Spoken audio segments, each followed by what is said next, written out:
Assalamualaikum warahmatullahi wabarakatuh. We are from Group Vygotsky. Group Vygotsky is based on interest and religion. With me, my name is Fitrani Apantua, student ID 2388203008. I am a student of the English Education Study Program, Faculty of Teachers Training and Education class of 2023.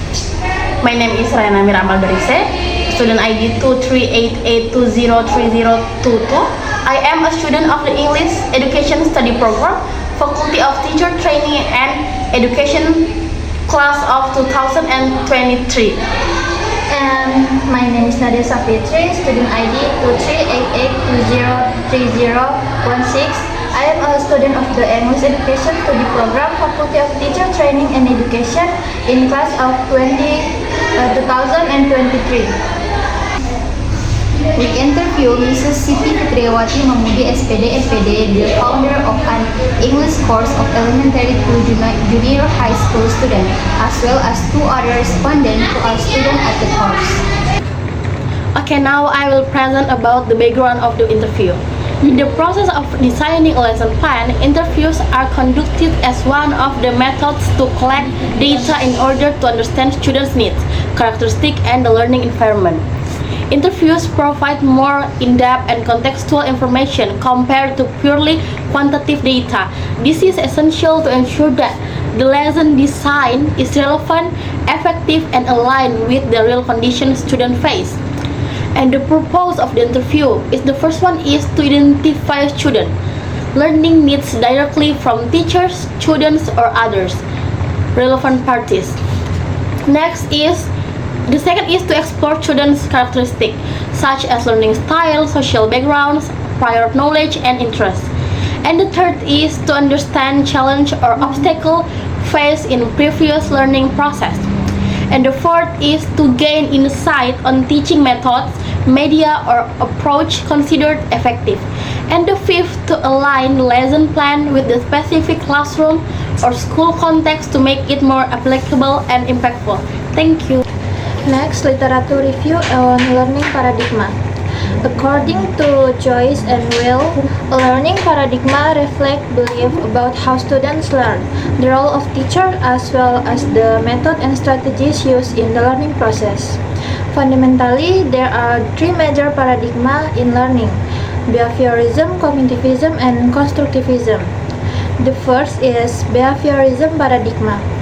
This paradigm emphasizes the formation of observable behavior. Learning is considered a change in behavior resulting from interaction with the environment. Skinner stated the learning occurs through the provision of stimuli and reinforcement. In this paradigm, the teacher acts as control and director of student learning activities. The second is cognitivism paradigm. Unlike behaviorism, the cognitivism paradigm focuses on internal mental process. According to Piaget, learning is an active process of constructing cognitive structure. In this paradigm, the teacher serves as a facilitator who helps students organize and make sense of information. And the last, constructivism paradigm. This paradigm emphasizes that knowledge is actively constructed by learners based on their own experience. An important concept now as the zone of proximal development, in which students can achieve a higher level of understanding with the help of others. In this paradigm, the teacher acts as a mediator and collaborator. Next, respondent profile. There are three respondents in this study, all of whom are female. The first respondent is an adult worked as lecturer and is also the founder of an English course institution. She resides on Tarakan Island. The second respondent is 13 years old, a second-year junior high school student, and lives in BTN Belona Lawanga. The third respondent is 40 years old, also a second-year junior high school student, and lives in Kaua. And next, in terms of learning needs, the first respondent focused on speaking and reading, and the second respondent focused on speaking and grammar, and the last respondent focused on reading. Example, English learning setting in course. 1. Learning environment. The learning setting in this study is classroom at a non-formal English course institution. English lessons are conducted face-to-face in classroom, lasting 19 minutes per session, twice a week. The instructor employs the communicative language teaching or CLT approach. Learning media include print, text, and educational video. 2. Learner characteristic. Course participants come from diverse age and educational backgrounds, ranging from elementary to junior high school students. And 3rd, time and place. Classes are held every weekend, Saturday and Sunday. Sessions take place offline at the instructor private residence, which has been designed as a learning space. There are 2 levels available, elementary school and junior high school. And next, learning focus and objective. The primary focus is on oral communication skill, speaking and listening. The goal is to help learners use English in everyday situations, such as introducing themselves, expressing opinions, and engaging in small talk. Next, method and strategy. Teaching is carried out communicatively using the communicative language teaching approach. Strategies include role play to simulate and real life situation, use of audio-visual media such as short videos and song. Next, 5 scholarly article discussing the setting of non-formal English language learning, which can serve as references for a lecture review. 1. The acquisition and learning of EFL in non-formal English education in Indonesia. This article discusses the effectiveness of the written conversation strategy in improving English speaking and writing skills in non-formal English course in Indonesia. The study shows that this approach and enhance learner self-experience in both social and professional contexts. The second is informal language learning setting, technology or social interaction. This study highlights how non-formal English language institution can create a learning environment that emphasizes effective cognitive and psychomotor aspect. It also underscores the importance of social interaction and technology in supporting English language learning outside the formal education system. The third is linguistic diversity through informal and non-formal education. This article explores how informal and non-formal education can be used to manage linguistic diversity. Through interview and observation, the study analyzed the role of non-formal education in supporting language learning in multilingual communities. And the fourth is a systematic review of informal digital learning of English. The systematic review analyzed various studies on informal English language learning through digital media. The article explored the factors influencing learners' perception and behaviors in the context of Italy, as well as its implication for language competence development. And the last is online informal language learning. A systematic review of literature. This article provides a comprehensive overview of informal language learning conducted online outside the formal classroom context. The study highlights trends, motivation, and method used in OIL, as well as in impact on English language learning. Next, I will explain the interview process, starting from the time of implementation, the identify of respondent interview, and the profile of the school or community. We conducted interviews over 2 days on Saturday 19 April and Sunday 20 April. On the first day, we interviewed the owner and founder of the English course, Mrs. Siti Fitriawati Mamudi SPD MPD, who is also a lecturer at Sintu Maroso University. On the second day, we interviewed 2 respondents who are students at the English course. The first is Ritsuki Sequena Abigail, a 13 years old student in the 8th grade of junior high school, and the second is Adelia Rahmi Pramesti, a 14-year-old student also in the 8th grade. The interview were conducted at their respondent respective homes. The learning activities themselves are held at Mrs. City House, which is located on Pulau Tarakan Street, Poso Kota. Assalamualaikum warahmatullahi wabarakatuh. Terima kasih atas waktunya Ibu. Boleh perkenalkan nama Ibu dan les. Ibu Siti Fitriawati. Jadi Ibu membuka les ya Bu ya? Ya, les di rumah. Jadi beberapa pertanyaan Bu. Yang pertama mengenai paradigma pembelajaran. Jadi kalau boleh tahu apa pendekatan pembelajaran yang Ibu yakini paling efektif di tempat les Ibu, dan mengapa Ibu memilih pendekatan tersebut? Ibu pakai dua pendekatan komunikatif dan pendekatan penugasan. Berdasarkan pengalaman Ibu yang membuka les sejak tahun 2021 ya, sejak 2021 ini sudah 4 tahun berjalan. Dua pendekatan itu yang paling efektif. Dan mengenai karakteristik target pembelajaran, ada berapa siswa yang Ibu ajar dan apakah jumlah siswa dan siswi perempuan dan laki-laki seimbang? Kalau untuk kelas SD 7 orang, SMP 7. Tidak seimbang, lebih banyak perempuan. Di SD semuanya perempuan. Di SMP itu yang seimbang ada Adi, Tio, Fadil, Mama. Di SMP itu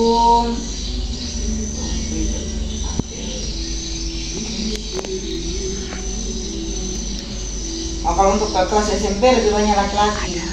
Kalau SD itu perempuan semua. Kalau kelas SMP lebih banyak laki-laki. Kira-kira kisah umurnya di SD itu berapa? Kelas 3 dan kelas 4. Jadi mengenai kebutuhan belajar bahasa Inggris yang diperlukan, menurut Ibu, mengapa siswa di tempat les Ibu perlu belajar bahasa Inggris?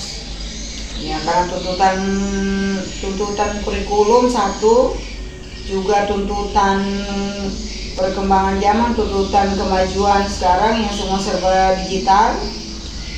Anak-anak akan lebih mudah mereka belajar kalau mereka punya basic bahasa Inggris.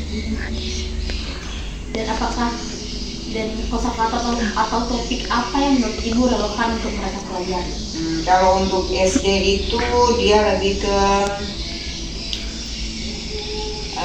materi-materi vocabulary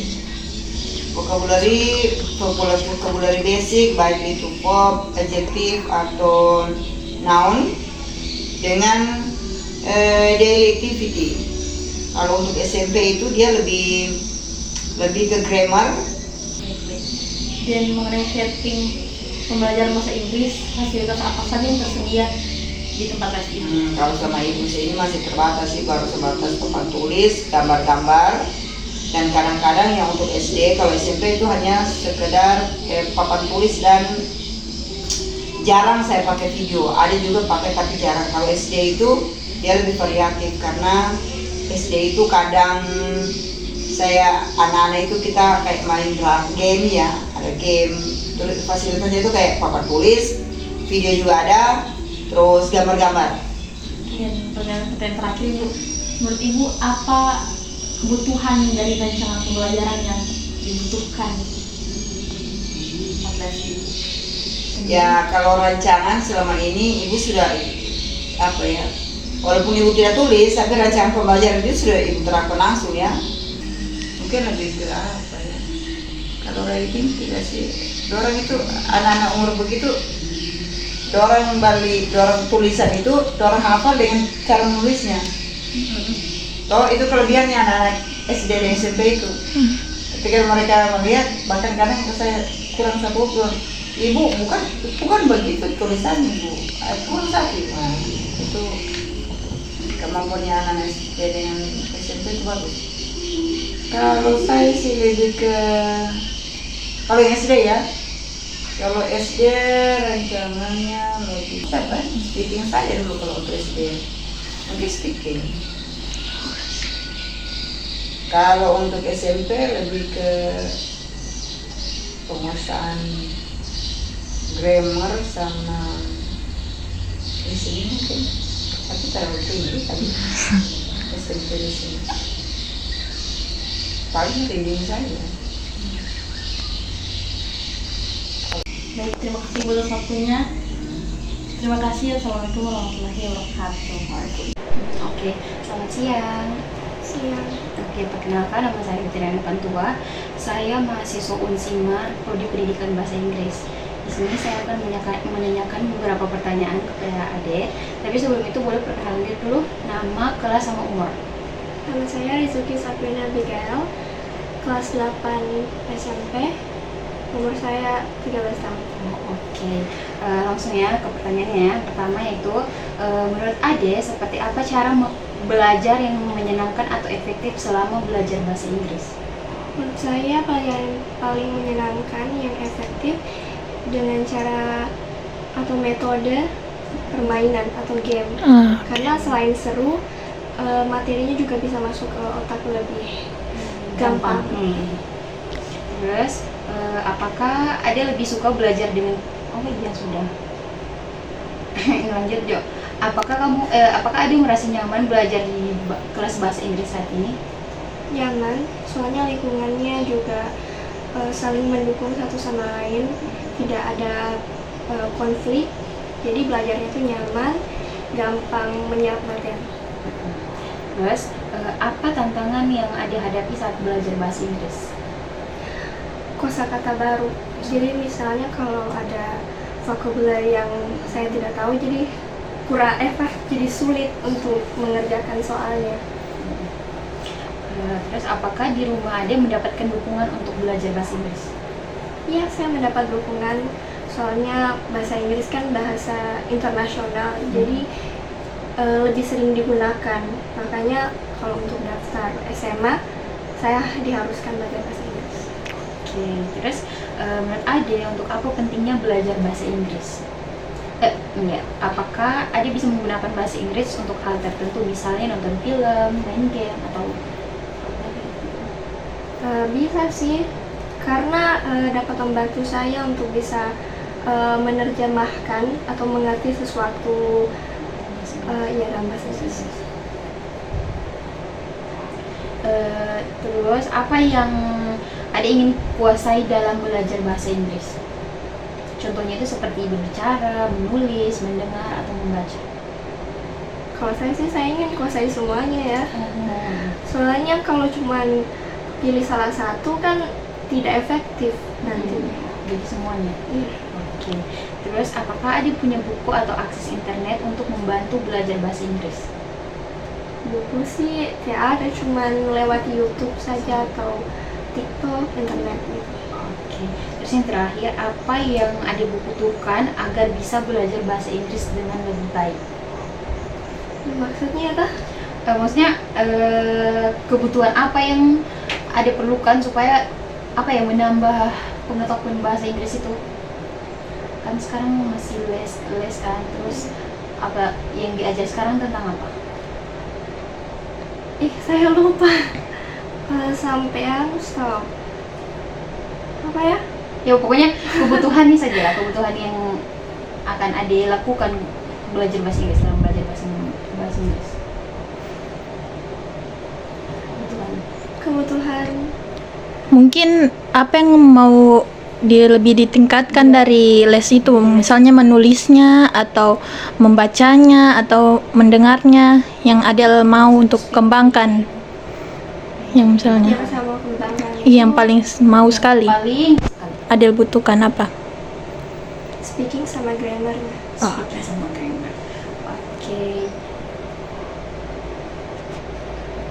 Saya itu saja pertanyaannya. Terima kasih atas waktunya. Selamat siang. Siang. Selamat siang, Dek. Selamat siang, Kak. Perkenalkan, nama Kakak Nadia Safitri dari Universitas Sintu Maroso. Jadi Kakak ada beberapa pertanyaan tentang minat Adik tentang bahasa Inggris. Boleh pertama-tama kenalkan diri Adik dulu, nama, kelas, sama umur. Perkenalkan, nama saya adalah Nindra Hesti. Umur saya 14 tahun, saya kelas 8. Jadi Kakak mulai pertanyaannya ya. Menurut kamu seperti apa cara belajar yang paling menyenangkan atau efektif selama belajar bahasa Inggris? Apakah lebih suka belajar dengan permainan, diskusi, atau hafalan? Saya lebih suka belajarnya itu dengan permainan supaya murid juga tidak gampang bosan. Yang kedua, apakah kamu merasa nyaman saat belajar di tempat les kamu? Ya, saya sangat merasa nyaman sekali. Apa tantangan atau masalah yang mungkin Ade hadapi saat belajar bahasa Inggris?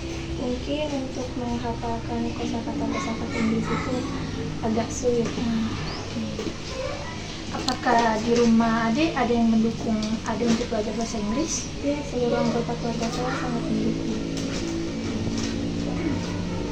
Menurut kamu ini apa pentingnya untuk belajar bahasa Inggris? Di zaman sekarang kan bahasa Inggris itu sangat penting.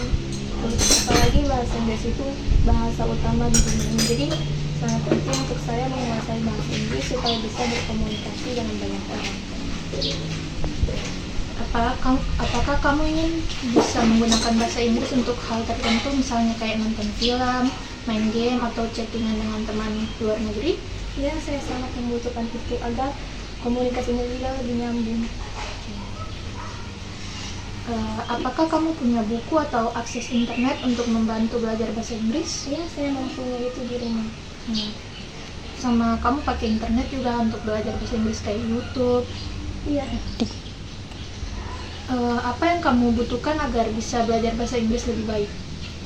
Saya membutuhkan bimbel, terus buku-buku tentang bahasa Inggris. Kalau misalnya untuk di lesmu itu misalnya kan diajarkan beberapa kayak reading, writing, listening, mungkin apa yang skill yang paling Ade butuhkan untuk Ade kembangkan? Reading, membaca ya? Iya. Kasih ya. Iya, sama-sama. Now I will explain about literature review. The first one is communicative language teaching or CLT. The communicative approach emphasizes the use of language as a real means of communication. According to Richard and Rogers, CLT focuses on developing communicative competence, which includes the ability to use language effectively and appropriately in social context. In CLT, instruction is aimed at engaging students in meaningful interaction through activities such as discussion, role plays, and simulation. And Noonan states that communicative learning places students at the center of the learning process, with the teacher acting as a facilitator. Activities in CLT are often collaborative, encouraging group work and student-to-student interaction. And the second is task-based language teaching or TBLT. Task-based language teaching emphasizes the use of real-life tasks as the core of the learning process. Alice explained that TBLT is designed to help students acquire language skill through the completion of meaning-focused tasks rather than simply learning for language forms. In this approach, students are assigned tasks such as giving presentation, writing reports, or conducting interviews, which encourage them to teach the language actively and authentically. Willis also emphasized that TBLT can increase students' motivation by involving them in practical experience relevant to their life. After conducting observation through interviews and discussion regarding the English learning process at the course center, it was found to be aligned with the theoretical framework used as a foundation, namely the communicative approach and task-based learning. Next, recommendation for designing English language teaching activities. For elementary school, for example, the theme is animal. For reading activities, my favorite animal. Objective, enhance comprehension through descriptive text about animals. And then the activity outline, the teacher reads aloud a short text accompanied by pictures about various animals, like cats, dogs, or elephant. And then students take turns reading aloud. After reading, student answer simple question like what color is it or what does it eat. The next is grammar focus, just like to be and simple present. For the objective, recognize and practice the use of the verb to be, is or are, and simple present tense in basic sentence. Like the activity outline is provide exercises where the student arrange jumbled word into complete sentence. Just like the cat or black or is to form the cat is black. Next, use a card matching game where students match subject with the correct form of the to be and an adjective or noun. Next, speaking activity. Just like show and tell, my pet or favorite animal. Objective encourages oral communication by having students describe a pet or a favorite animal. The activity online is students bring a picture or a toy animal. Each student describe their animal using 2 or 3 basic sentences, like stating the animal's name, color, and what it eats. Next, the teacher and peers provide positive feedback like good job or nice cat. For the middle school, for example, the theme is daily routines. First, for reading activity like a student's day. For the objective, develop reading comprehension skills through a narrative about a student's daily schedule. For the activity outline, students read a short narrative detailing a student's daily routine. They answer comprehension question and complete a timetable of activities. And focus vocabulary includes verbs such as get up, take a shower, go to school. And then for the grammar focus, present simple tense, objective practice forming affirmative, negative, and interrogative sentence using the simple present tense. For the activity outline, student practice converting sentence into affirmative, negative, and question forms. Next, conduct an interactive game like find someone who plays football every day to encourage the use of the simple present in a conversational context. Next, speaking activity like for example, my daily routine. For objective, enable students to articulate their daily routine in a structured way. For the activity outline, have students draft a brief outline of their own daily routine. Next, students then practice in pairs discussing their routines before sharing a small group or with the entire class. Next, use visual aids such as image or chart to support their presentation if they need it. Based on result of the interview, it can be concluded that English language learning, especially in course settings, requires a communicative and enjoyable approach. The informant emphasized the importance of using varied methods such as communicative language teaching and task-based learning to enhance student engagement. That's all from us. Thanks for watching. Assalamualaikum warahmatullahi wabarakatuh.